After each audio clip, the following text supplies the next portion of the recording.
Thank you for joining us on this edition of Global Business on CGTN. I'm Lily Lee, and these are the headlines we're tracking at this hour.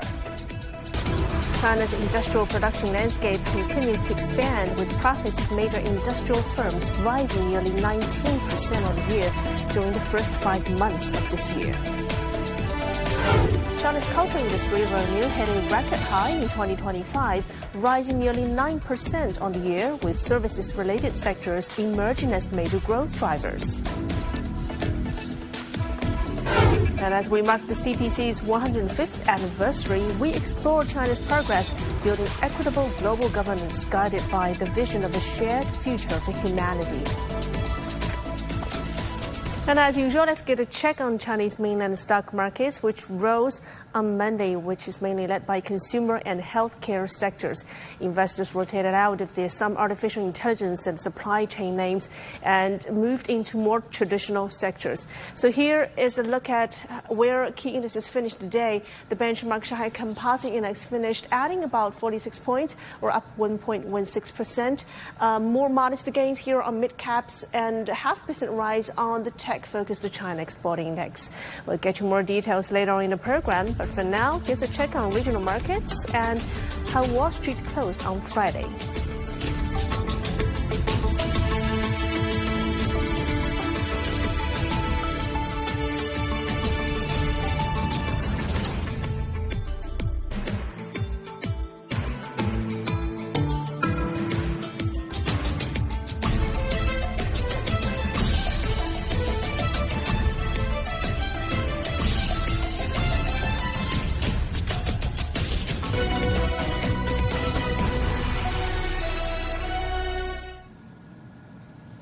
Top story of the day, China's industrial production landscape continues to expand. According to official data, profits of the country's major industrial firms surged nearly 19% on the year during the first 5 months of this year, accelerating by 0.6 percentage points compared with the January to April period.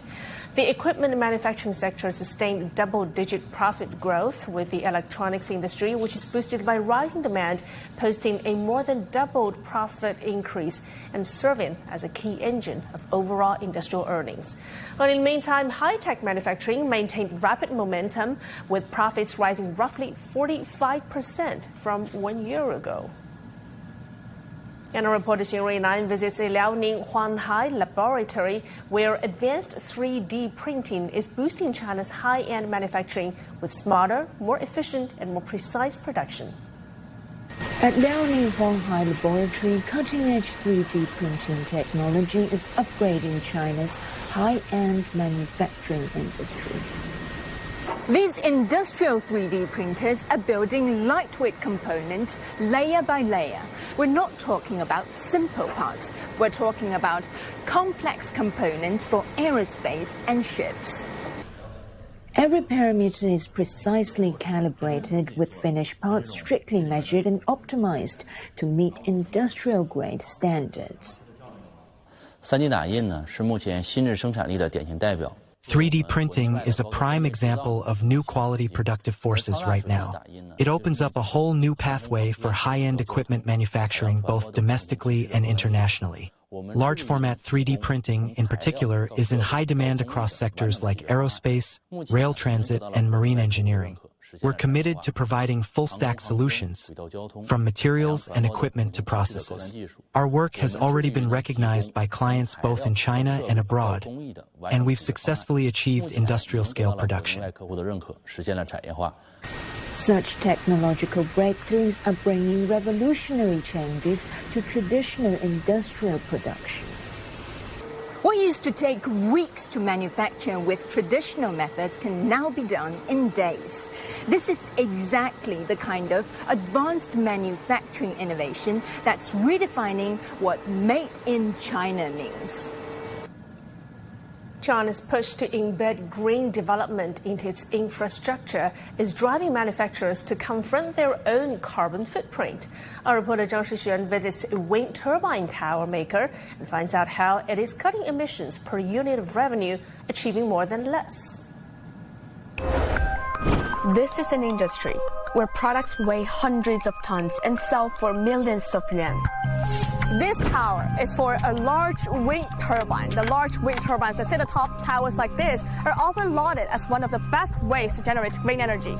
But many ask the question, what is the cost of manufacturing these things in terms of carbon emissions? In 2024, our group's total electricity consumption for the year was nearly 50,000 megawatt-hours, of which 94% came from traditional thermal power and only 6% from green electricity, indicating a heavy reliance on fossil fuels.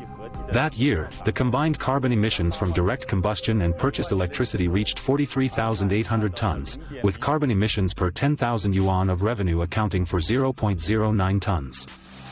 Last year alone, the wind turbine tower manufacturing giant produced 713,000 tons of towers with its more than 10 factories across China. Manufacturing these towers using traditional technologies usually demands a lot of energy and also represents a large carbon footprint. Recent years, foreign clients, especially those from the EU, have raised new requirements regarding ESG, carbon footprint, and carbon emissions. In 2026, they will also impose mandatory carbon tariffs under the CBAM. Against this backdrop, our company has been actively pursuing a green energy transition. Some clients even require that we use 100% green electricity in the manufacturing of their products. The day I visited one of the firm's factories in Yangzhou, Jiangsu, it was working at almost full capacity to ensure a July delivery for 2 overseas projects, one in Australia, the other Serbia. So, the big-name manufacturers were among the first to recognize the issue. And so things have changed. The group started its green transition 3 years ago, having released its first ESG report back in 2023. Last year, it joined the United Nations Global Compact. Part of the response is right here, an entire rooftop covered in solar panels. Last year, the factory in the Jiangsu city of Yangzhou had 30% of the electricity it used generated by those solar panels. But for a wind turbine supplier, the obvious question is, why not use wind power? As for building a wind farm, it requires a site with good wind resources and also occupies a large land area. Given our factory's actual conditions, we do not have much spare land, but we do have ample rooftop space. We chose the green electricity solution that is more suitable for a manufacturing plant like ours. And of course, adding solar power is far from enough. It's always important to continue finding even more efficient technologies to lower that carbon footprint. In terms of groove processing and grinding, we introduced mechanized equipment, which improved overall efficiency by 35%. In welding, we upgraded the weld groove design from a V-shape to a U-shape, increasing welding deposition efficiency by 40%. Additionally, we adopted more advanced regenerative thermal oxidizer equipment for environmental protection, further enhancing energy utilization efficiency. After this series of upgrades, the group has lowered energy and material consumption by around 5%. R&D-driven carbon efficiency is expected to improve by around 8% year-on-year. Zhang Shixuan, SMG International for CGTN Shanghai. And now for more insights on China's industrial performance, let's bring in Mr. Liu Zhiting, Senior Research Fellow at Chongyang Institute for Financial Studies, Renmin University of China. Mr. Liu, thank you so much for joining us. So we were just looking at China's January to May industrial profits numbers. The number jumped nearly 19%. That's partially thanks to falling costs. Still, some sector gaps still remain. So what practical benefits can global partners get from China's efficient manufacturing? I think this figure is very surprising, also very important to the whole world, because China's economy is developed in a very healthy and sustainable way. We see that the practical benefits that the whole global market has already enjoyed from the contribution that provided by Chinese economy, especially in the manufacturing side. We take the World Cup as a good example. As we know, the World Cup needs a lot of different products, from small manufacturing or big manufacturing, green technology. And most of these products, according to my information, about 70% of these products delivered or provided by Chinese manufacturers only in a very short time, 2 or 3 months. So that's why we see that the manufacturing capacity is very highly developed now in China. And also we see that all this manufacturing has been well coordinated with the environmental protection and the green technology. That's all the benefits that I think very practical and reasonable for the whole global market. Data that we just saw today, electronics manufacturing profits more than doubled, leading growth in industrial profits. So what kind of opportunities does China's smart manufacturing bring to global technology firms? Actually, there are many possibilities and chances for the global market to take the advantage of China's development in the electronics and other technology field. As you mentioned, that for instance, the 3D printing, this is one sector. The other sector is also very important for ESG field.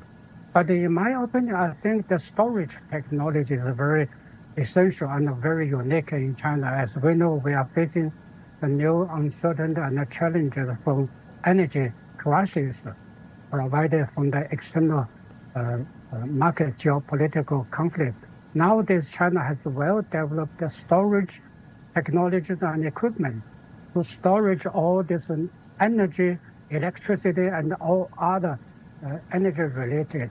So this is a very important innovation for the whole world. Of course, China also developed a mixture of combination of different materials, for instance, hydrogen, lithium, and also nickel. All these raw materials combined together provide more opportunities for new products, especially for a green battery or battery storage. This is a very unique, also provided and delivered by Chinese market. Also, manufacturing profits rose 20%. That is the figure across upstream and downstream sectors. So how does China's full industrial chain support global supply chains and foreign investment confidence? As you mentioned, China has a full swing of full industrial chain. This is the only one or two in the world. That China can produce everything what the market needed.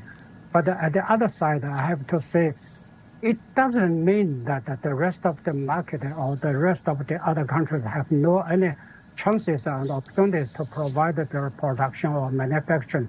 Actually, China need to upgrade all this manufacturing field, and also very important for our central government that the China market need a lot of new products, new technologies, new know-how that from other side, from the Western countries, from the other companies here. That means China will import more products, what the other can provide, can produce, can manufacture. This is a very good two ways that the coordination and the collaboration.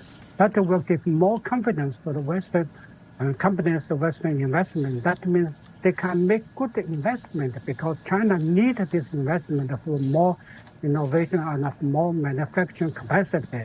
And also China can feedback with our new products, new innovation. This is a win-win strategy for both sides. Well, thank you so much for your insights, Mr. Liu Zhiqing from Chongyang Institute for Financial Studies.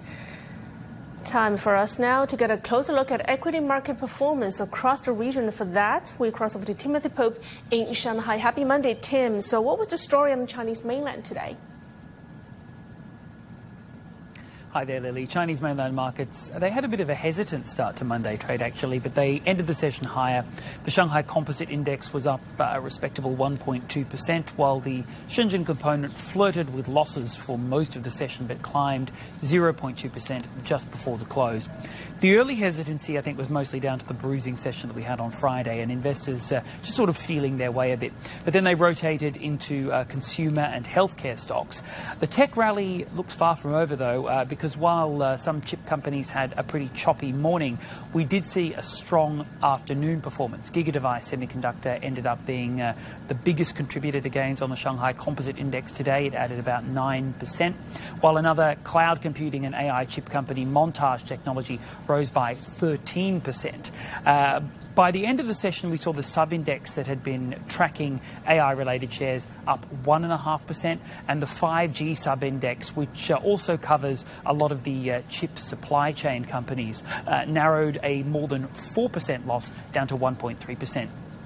Looking ahead to the rest of the week for the Chinese mainland, investors are going to be keenly watching China's official manufacturing purchasing managers index data. That's due out tomorrow, I believe. It's been hovering right on the edge of expansion territory lately, so that's likely to get plenty of attention, Lily.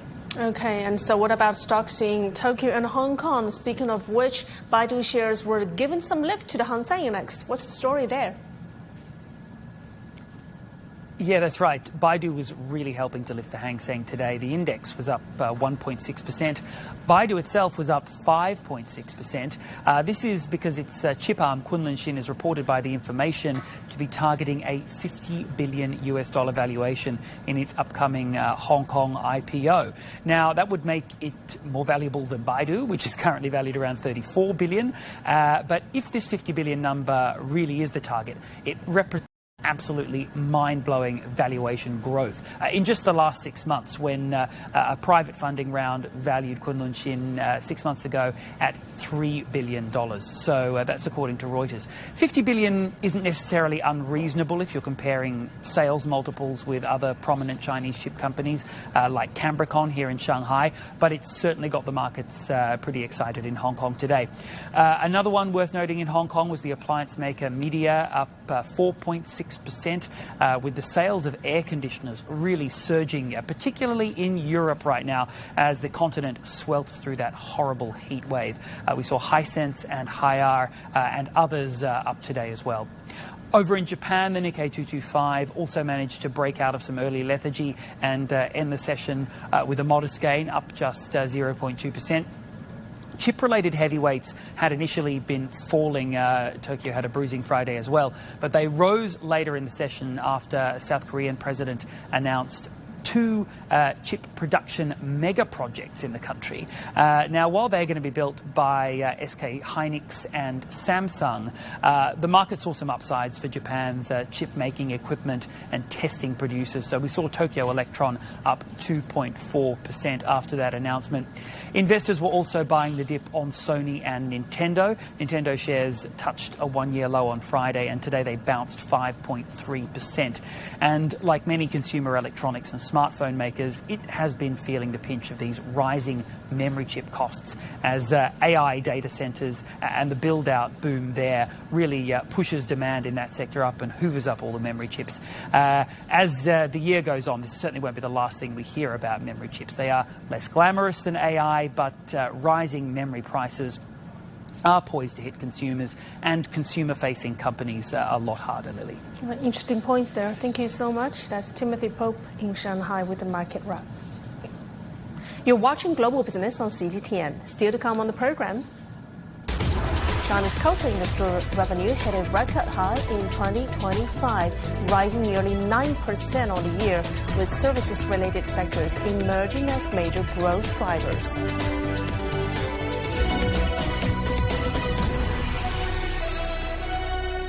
The world economy as we know it is about to change. Global business reports highlight emerging markets, developing countries, and dynamic sectors worldwide. We feature top analysts and newsmakers to provide perspectives on every facet of business. From an on-the-ground perspective, we provide you with balanced and objective assessments. Fast, sharp, and insightful. Global Business. Only on CGTN.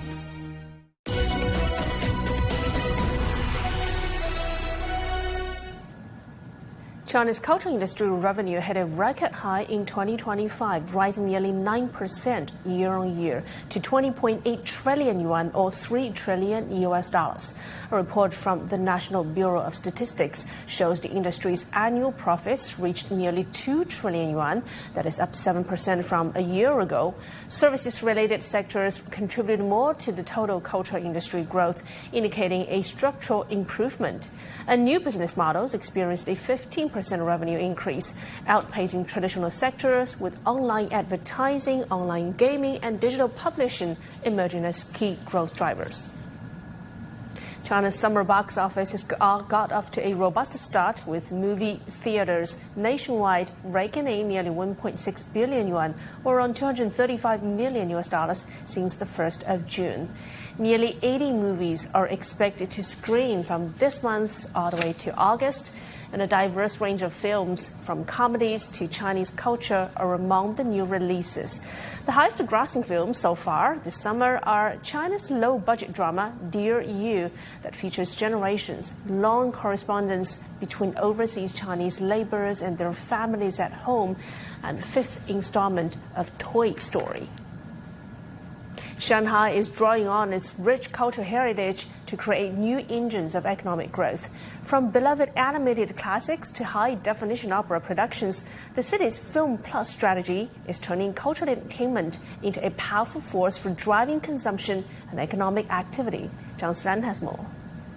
Shanghai Animation Film Studio has reopened its iconic campus, now transformed into an integrated complex featuring a flagship store, exhibition spaces, a cafe, and a screening hall.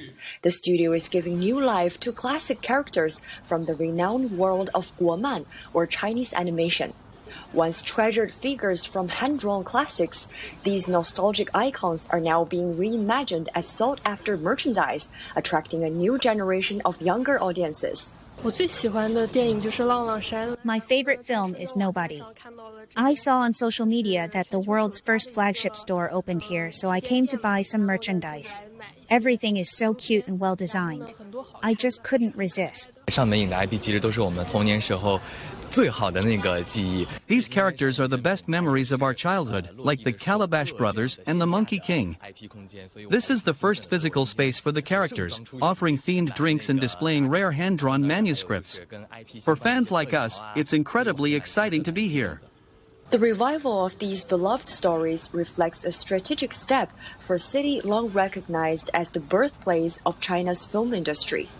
The approach also stretches from stage to screen, bringing acclaimed world-class theater productions into cinemas as immersive viewing experiences.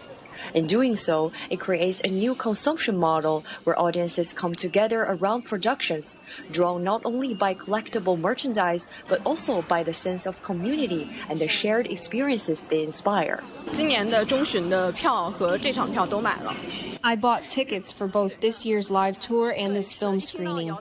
I even designed my own memorabilia.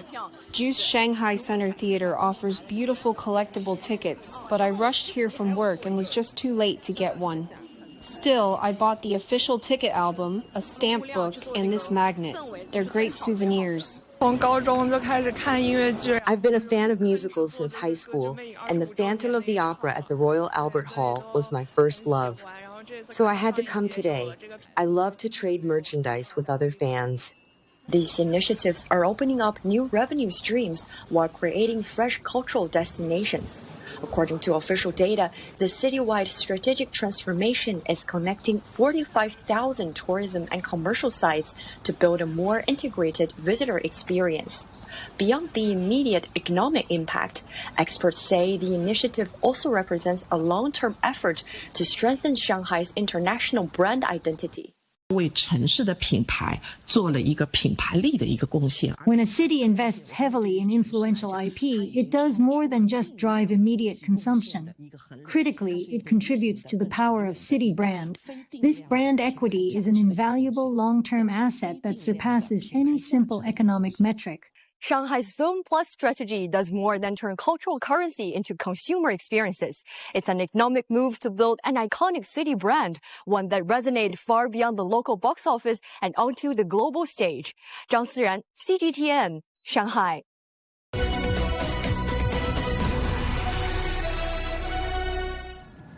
Shifting gears, bilateral trade between China and the EU continues to gain momentum.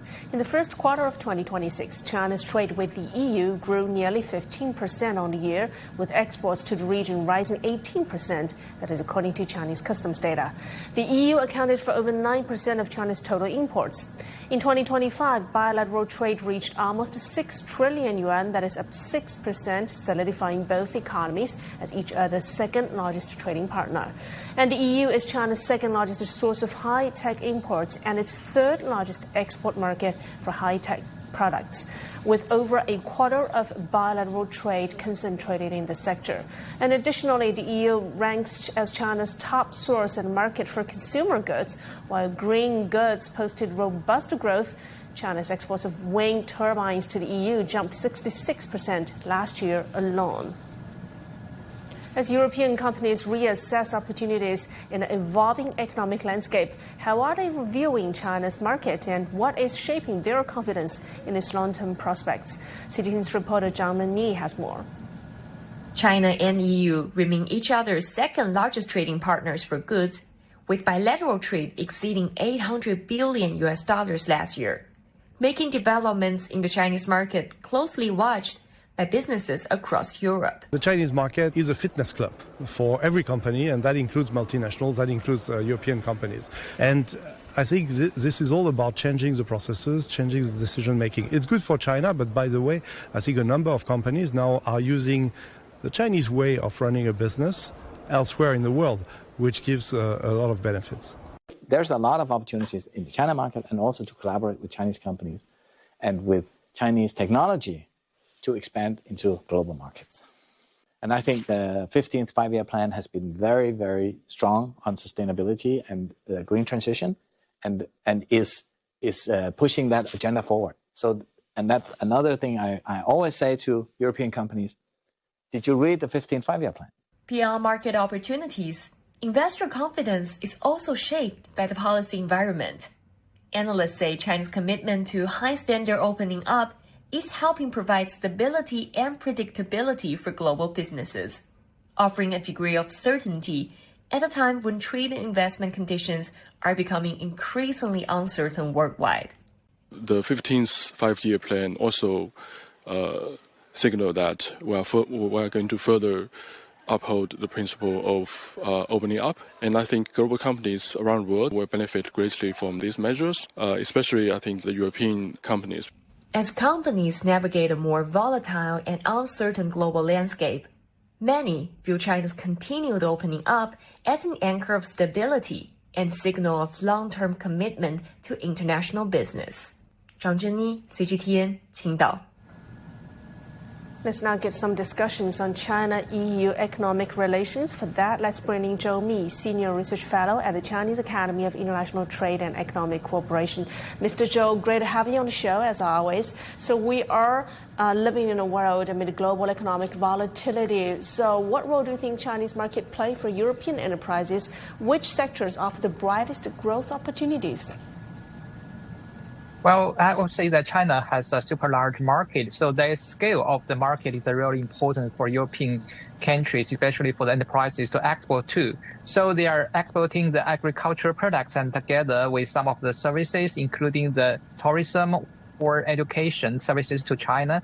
I think that is definitely what is very important for them. And also, I think that the stability of China's market is really important for them to have a sustainable development even in such an uncertain world. So the market is really diversified. We can provide different opportunities for different economies in the EU region. Now, Mr. Zhou, so the European Union has imposed trade restrictions on Chinese EVs, PV products, and some high-tech products as well. From a business perspective, do you think that these measures would ultimately drive up costs for customers and also slow Europe's green transition? Definitely, in my understanding, when EU is facing some challenges of not enough supply of those products, instead of just too much of the supply, I think that China is the #1 supplier of the products you have just mentioned, those green products. And these products are really important for EU to fulfill its commitment in the global, promises like the climate change. They have to transfer from the fossil fuels into the new energy. I think that is definitely what they need to do it in the economical way. So China's abilities to provide the equipment together with the products and also have solutions for all these kind of projects to be effective and compared with the traditional energy uses. Well, great stuff. Thank you so much, Mr. Zhou Mi. That's all the time we have for today. That's Mr. Zhou Mi from the Chinese Academy of International Trade and Economic Cooperation. And coming up next here on Global Business. We mark the CPC's 105th anniversary and we explore China's progress building equitable global governance, which is guided by the vision of a shared future for humanity.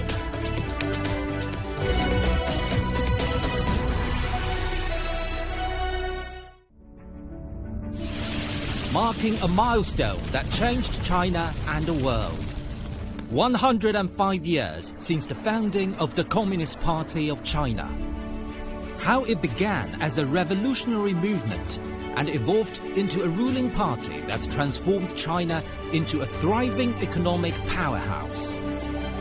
Adjusting course over the decades, meeting challenges, lifting hundreds of millions of people out of poverty, winning their trust and support, driving innovation at scale and working hard to lay the groundwork for the industries of the future, and guiding a modern prosperous nation at a time of rapid global change.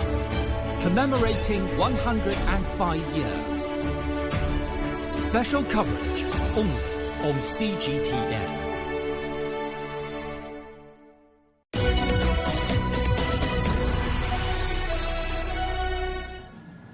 Welcome back. This year marks the 105th anniversary of the founding of the Communist Party of China, or the CPC. The CPC regards supporting the development of humanity to be one of its central goals, and based on this has called for the building of a global community with a shared future. And under the leadership of the CPC, China has actively advanced efforts to build a more just and equitable global governance system. Now let's have a look at the country's achievements in this era. China proposed the Global Governance Initiative last September. It now has the support of nearly 160 countries and international organisations, with over 60 countries joining the Group of Friends of Global Governance. China seeks to safeguard world peace within the framework of the United Nations. To date, more than 50,000 Chinese peacekeepers have taken part in 29 peacekeeping missions authorised by the UN Security Council. While pursuing its own growth, China has always upheld openness, win-win cooperation, inclusiveness and shared benefits. It has signed 24 free trade agreements with 31 countries and regions and launched 23 pilot free trade zones, as well as island-wide special customs operations in Hainan Free Trade Port. It has also launched a zero-tariff policy for least developed countries and African countries that have established diplomatic relations with China. Another key feature is China's practice of true multilateralism. China upholds the international system with the United Nations at its core, has joined nearly all universal intergovernmental organisations, and has signed over 600 international conventions and amendments.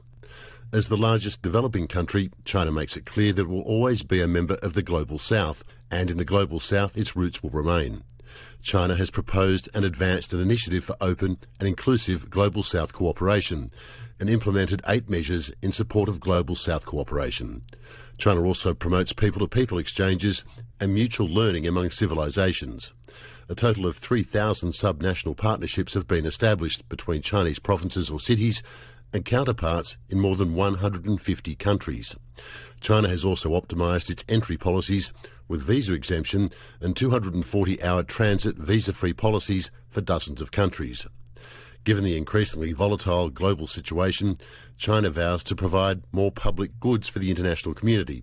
For instance, China leads global climate governance with extensive cooperation on green energy projects with more than 100 countries and regions. To promote global public health security, China has dispatched more than 30,000 medical workers to 77 countries and regions and treated 300 million patients. China has also proposed the Global AI Governance Initiative to keep the global governance system in pace with the times, as well as advocating for a people-centred and AI for good approach. China issued a white paper earlier this month titled More Just and Equitable Global Governance, China's Principles, Proposals and Actions. It calls for revitalizing multilateralism, underscoring greater commitment to rules-based law and upholding the authority of the United Nations. Many international experts say the Global South is underrepresented in existing global governance institutions. China's white paper outlines a blueprint for promoting equity and justice. In this context, while the global North seeks to reactivate the logic of confrontation, even proposing a Cold War scheme that divides the world into blocs, China, on the contrary, responds with global initiatives that do not seek to replace the international order, but to complement and rebalance it. The New Silk Road is much more than a project to improve and expand infrastructure. It is a framework for cooperation, ecosystem connectivity, and economic governance. Since 2013, the corridors have established logistics networks, digital platforms, training centers, parks, and financial mechanisms that have enabled many countries in the global South to meet the needs of their people. China's white paper calls on all of us to work together to develop mechanisms that allow us to deal with these global challenges. These are challenges that no single country, however significant, however big it may be, can deal with. So this call for collective action on the part of China is very welcome. We're really facing a very serious crisis of global governance, and we need to change that and introduce reforms that will make it more representative, more effective, and more inclusive.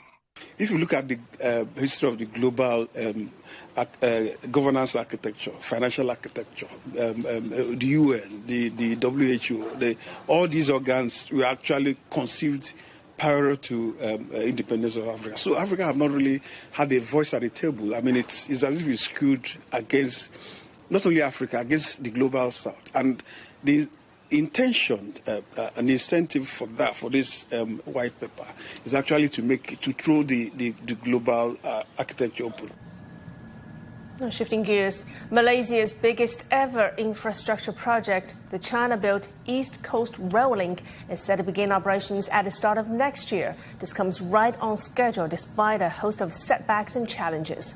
Once operational, the 650-kilometer line will be run and maintained by hundreds of locally hired staff, all of whom have undergone specialized training program in China. As Ryan Melzer reports from Kuala Lumpur, China is transferring both skills and technology. The East Coast Rail Link will connect the country's big West Coast ports and capital to the underdeveloped East Coast, including a Chinese joint venture port and industrial park. Built by China Communications Construction Company, CCCC, the project is bringing job opportunities for locals as well as upgrading their skills. CCCC has sent more than 200 Malaysian college grads to China's Liuzhou Railway Vocational College for year-long training. There are 4 categories that we have trained. They are in power supply, rolling stock, and then the signaling and the transportation management. The first batch of trainees recently graduated. Firstly is the hands-on and the practical program that they provide for us to learn. You cannot just read the book, so you need to have a hands-on experience for them. They just don't only have a practical, they have a simulation VR. This is very good stuff for learning. In China, I'm doing diploma in transportation management. I'm studying about passenger flow management, about station operation. The trainers teach us how to handle the real-life case. So it will help us to learn well and know how to manage the emergency, the problems. For me, Israel give me roles like assistant station officer. Tafik Mazuki trained in maintaining the sophisticated signaling systems. In the first place, I can see my career growth in Israel and also a good opportunity for me. I was very excited, and it's a new journey for me to learn about hands-on, about the sail machine, about all the control room of the facility there. In the face of multiple challenges, keeping the project on track for completion at the end of 2026 has been quite a feat. A new government elected in 2018 cancelled the ECRL project, only to reinstate it a few months later, but with a different route. Then another change of government in 2020 saw the ECRL revert to the original planned alignment. Then there were the disruptions caused by the pandemic, as well as technical challenges. CCCC used advanced track welding and rapid track laying systems, as well as a record-breaking tunneling system. The Chinese supply chain is also very, very strong. Yeah, so we can, in so short time, to produce and to introduce this material, the track, and also signaling system, communication system, to make this project on time. Once the rail line is complete, CCCC will jointly operate and manage it with its Malaysian partners. We will introduce Chinese operation and maintenance technology, and we will transfer this modern operation and maintenance technology to our Malaysia colleagues. As the completion date approaches, there's a growing anticipation and excitement in Malaysia, and especially on the East Coast, with the hope that it will not only speed up transportation, but also boost tourism and bring investment and job opportunities to this underdeveloped part of the country. Ryan Meltzer, CGTN, Gombak, Malaysia.